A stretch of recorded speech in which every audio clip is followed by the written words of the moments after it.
Hello and welcome to another episode of GothamSound.tv. Taking the glasses off for this intro, I am here with Andrew from Deity. Andrew, it is so good to see you. Thank you for joining us. I am super excited. Number one, we have the shipping version of the Theos wireless. It's shipping. It's so brand new, it's still wrapped in cellophane. We'll get to that in a second.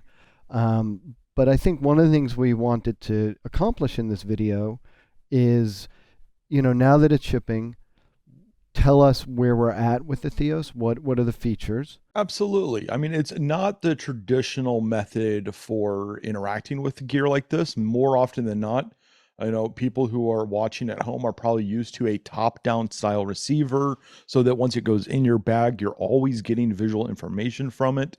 This is a system that is more app-driven in its current ergonomic form because that screen is kind of going to be hidden in your sound bag or on your cart. You're going to be laying it flat on the shelf and you're not going to be able to see that screen. So all of a sudden, things like a tablet or a phone kind of now become your primary screen. And if you're not used to that, it can take a little bit getting used to in the first day or two. But we found that folks that have made that kind of switch like to see everything on one bigger screen versus a half dozen little small screens that they're always having to look down into in their sound bag. But let's start with the basics. So what is Theos Digital Wireless? So Theos Digital Wireless is our new UHF ecosystem. And the reason why we're calling it that versus this particular kit being Theos, this is just our 2-channel kit of Theos. But Theos is going to be our new foray into all things wireless going forward. So that means certain things like 590 to 960 is going to be kind of a pillar that all of our wireless is going to operate on going forward. Things like the Citus Audio app and its integration with these devices, all of that are going to be these pillar ideas that connectivity, cross compatibility, backwards compatibility with this ecosystem is what our new goal is for everything going forward into the future.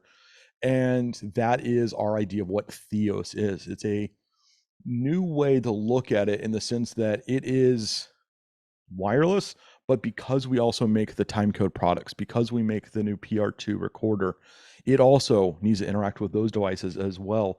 So we also have a chip in here called BitConnectify that is doing our timecode handling and wireless syncing with the other devices in our other ecosystems.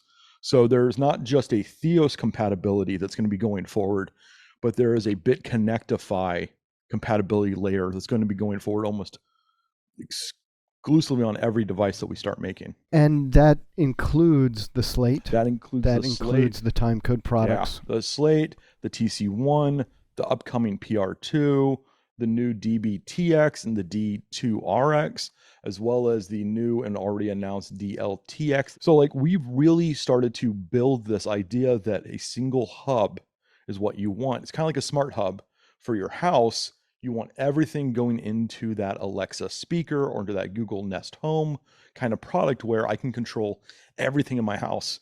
But we want to build that smart home type functionality to this mobile field production sound world that we live in, so that you aren't getting up from your chair to go do minor things that could easily be pulled up in a tablet. In terms of Theos Digital Wireless, 550 is the bottom. What's the upper limit? 960 is going to be the upper limit. 960. And well, here in the US, what that means for people here at home watching here on Gotham TV is it's going to be 550 to 608. 612 to 614, so it's a little 2 megahertz little bubble right there. 653 to 663, so a little 10 megahertz jump. And then we go down to 902 to 928, so you get 26 megahertz right there in that upper echelon ISM band. And we're reserving the 941 band for the new DLTX, since that's going to require an FCC operator's license. Excellent. And because this is all through an app ecosystem, as you travel, it configures itself to be legal in whatever country you're in with whatever licensing you have. Correct. So what's great about this is on our website, if you're curious right now before you go and purchase a kit, if you go to deitymic.com/frequencies, We have a list of 63 countries that we've got the rules and regulations from as to what operations are required, what's the RF power, what frequencies are allowed, as well as we've included what antennas you need to operate in those frequencies. So how long your antenna needs to be cut to for those bands. So if you're traveling and you buy some spares, you already can kind of prep ahead of time to make sure you're doing optimal transmission. And it's all Yeah, it's configured on demand. amazing. So you can buy a kit from Gotham, operate in New York, jump over to different bands, best, what's determined in your area in New York.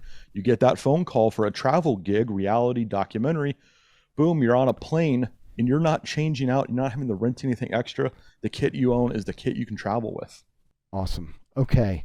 In terms of the current specs RF output power, what do we have in terms of options on the transmitter? It's kind of maxed out based on what is allowed here in the US. So in the 550 to 608 range, we're at 100 milliwatts. When you're doing things down in the guard band and duplex gap in that 600 megahertz bands, you're limited to only 20 milliwatts. And then when we go down into the ISM band, the 902 frequencies, those were allowed to go up really high, but we limit you to only 50 milliwatts because that's really kind of what's giving us our best performance in terms of our RF amperage. And this is a fully digital system. This is a digital modulation. Completely digital modulation, no companders, no analog transmission in the sense of like we're looking at FM modulation. No, this is all 100% digital modulation, ones and zeros.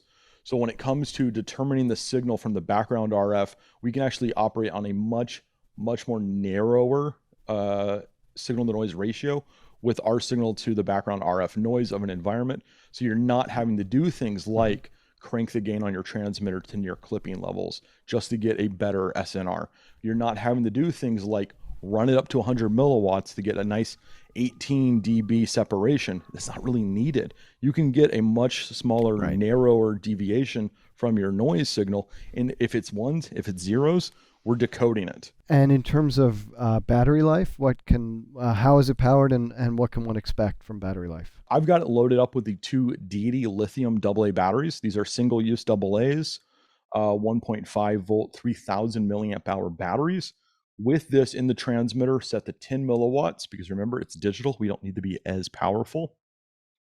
We're getting nearly 15 hours of runtime. So hopefully past lunch. Really good runtime on lithium AA's. On nickel metal hydrides, I think we're getting just north of 10 hours.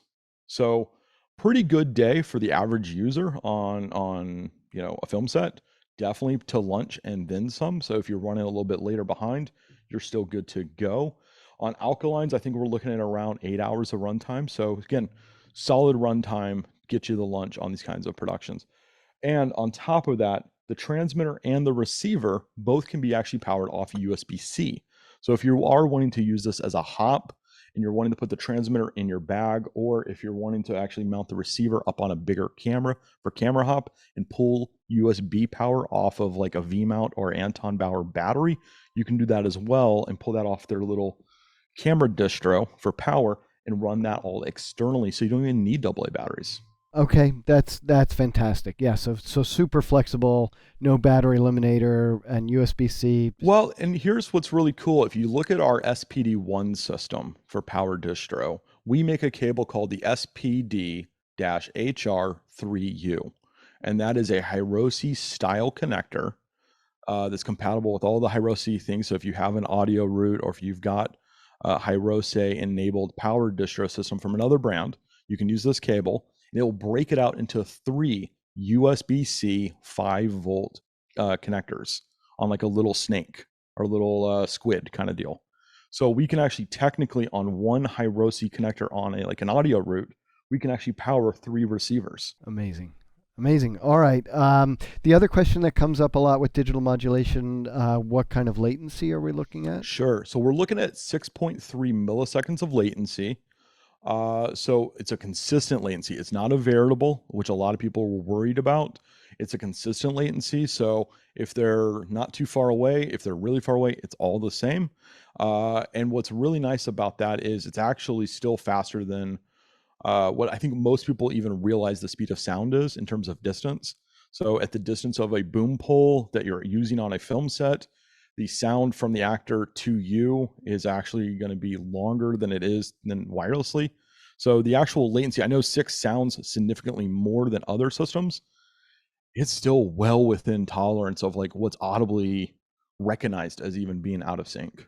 Yes, it's a foot per millisecond. I realize that, you get into issues when you're mixing hardwired and wireless, but there are input delays. Certainly, if your boom was also wireless to the same system, Yeah. then everything's hitting the mixer at the same time aligned. And yeah, foot per millisecond. So a 6 foot conversation, a conversation with somebody 6 feet away, is a 6 millisecond delay. So. Right. The other thing that strikes me too is, unlike other wireless microphone specs, they start at 470, and I think that one could say, well, that I really want that spectrum. I will just say, in my experience, 470 is really very, very right on the edge of the business band 2A radios that are used on set. Oh, and those things are I like think, 5 watts sometimes. Public safety. Oh yeah, and there are T-band. T 470 to 512 is filled in certain cities with business band radios and public safety. So from my perspective, certainly, selling this stuff, I'm looking forward to not dealing with a lot of support calls around that, because I imagine the receiver is relatively insensitive to those frequencies. Yeah, I mean, what we've got going on is there is some filtering in there to kind of make it so that things below 550 aren't too close. And really, walkie-talkies, that stuff, now you're talking good 70 megahertz, hopefully, separation. So you're not going to even get a lot of their harmonic splash. We've seen this when we were in Atlanta at the expo down there. A lot of people were asking questions about, well, you can't go above 600. And the answer is, yeah, you can. There's just these little limitations of the 20 milliwatts in the 600 and some down in the 900s as well. Like you have to have an FCC license for certain bands. I don't think people really want 470. They just want more bandwidth, and they really want clean bandwidth. So that's kind of what the trade-off was. We'd rather give you a little bit less bandwidth. I think it's technically like 36 megahertz above 600, but it's really clean bandwidth. And that's a lot more usable than trying to fight for your space down in the 400s. And unlike some other products in 902 to 928 that would be frequency hopping and you're taking up the whole band and now you have potential to interfere with other users in that space, it's still, the modulation scheme for wireless mics. So you're just taking a little sliver of it. And then channel spacing is only 700 kilohertz. So something like duplex gap, which is 10 megahertz, we can fit, I think it's like 12 or 13 channels in the duplex gap, which should be more than enough for most people who are running a small ENG bag. And so I'm going to ask you, do these transmitters record? Is that determined by the app? How does that work? So US purchased units do not transmit and record. They will never transmit and record even when taken outside of the United States. That's so that we can accommodate the rules and regulations of the United States. International sold units will record and transmit internationally, but when they are brought into the US, they will comply with US rules and regulations and temporarily become a US unit well in the GPS coordinates of the United States. To further that, though, regarding the United States units, sold units, operated units, whichever, you still have access to the 32-bit float recorder with timecode. It's just an either-or situation. And we have found that a lot of people I know are bummed about this. They're like, oh, I wish I could do both. Sure, but in reality, what you really want is wireless that doesn't fail, because you don't really want to actually rely on the backup, right? I mean, at the end of the day, you bought wireless because you wanted wireless. So what we've done, because we knew this was probably going to end up being the situation, we worked really hard, like adding the antenna diversity to the receiver to make it so that even though it's a small compact design, it still receives that signal reliably really far away. Yeah, and let's talk about what is being sold. So I have before me the two-channel, dual-channel system. It's got two transmitters, and it's got one receiver that's receiving both of those transmitters. And so that's the standard kit. Is that right? Yeah, that's our standard 2-pack kit. That's, the best value, you could say, out there. That said, though, you can, of course, transmit from one transmitter to multiple receivers. And through stores like Gotham, you can buy individual pieces as well. So if you want to build out something like a camera hop system or a auxiliary IFB system where you want to use the B output for headphone jack, you can do that as well. So you can mix and match however you want, because it's just like a traditional UHF wireless system that you're used to. Andrew, we have covered so much ground. You have been so generous with your time. I really, really appreciate it. Thanks for watching. And again, we'll send those questions, comments. Let us know what you think, and we hope to see you real soon again. Thank you.